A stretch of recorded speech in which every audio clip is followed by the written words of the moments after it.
Hi everyone, welcome back to ధృతమ్మాస్ kitchen.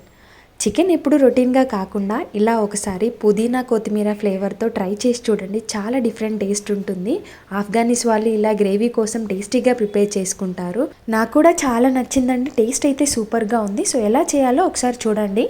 Mixie జార్లో ఒక కట్ట పుదీనా, కొత్తిమీర, కట్ చేసిన ఆనియన్స్, పచ్చిమిర్చి, జీడిపప్పు, కొన్ని వాటర్ని యాడ్ చేసి ఇలా మెత్తగా మిక్సీ పట్టేసి పక్కన పెట్టుకోండి.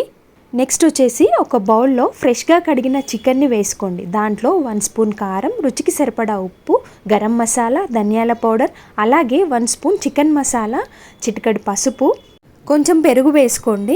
మిక్సీ పట్టేసుకున్న పుదీనా పేస్ట్ని వేసి మొత్తం అంతా గ్రేవీ కలిసేలా ముక్కకు పట్టేలా చక్కగా కలుపుకోండి. ఒక 1 అవర్ మ్యారినేట్ కోసం పక్కకు పెట్టేసుకోండి.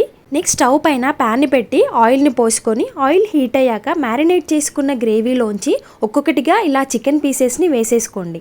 మంటని లో ఫ్లేమ్లో పెట్టేసి లైట్ బ్రౌన్ కలర్ వచ్చేంత వరకు ఫ్రై చేసేసుకోండి. నెక్స్ట్ స్టవ్ పైన ఇంకా వేరే గిన్నెని తీసేసుకోండి. దాంట్లో ఆయిల్ని పోసేసుకొని ఆయిల్ హీట్ అయ్యాక 2 బగారాకులు, అలాగే నేను చూపించిన గరం మసాలాలు వేసుకోండి. నెక్స్ట్ కట్ చేసిన ఆనియన్స్ వేసి బ్రౌన్ కలర్ వచ్చేంత వరకు ఫ్రై చేసేసుకోండి. అండ్ అలాగే అల్లం పేస్ట్ని వేసి పచ్చివాసన పోయేంత వరకు ఫ్రై చేసేసుకోండి. దాంట్లో మనం మ్యారినేట్ చేసుకున్న గ్రేవీని వేసేసి ఒకసారి కలుపుకోండి.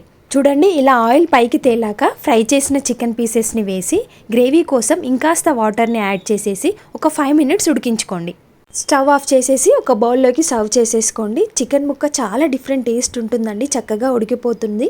ఫ్రై అయిన చికెన్ కాబట్టి సూపర్ ఉంటుంది టేస్ట్. తప్పకుండా మీరు కూడా ట్రై చేయండి. డిఫరెంట్ రెసిపీస్ కోసం ప్లీజ్ నా ఛానల్ని సబ్స్క్రైబ్ చేసుకోండి. Thank you.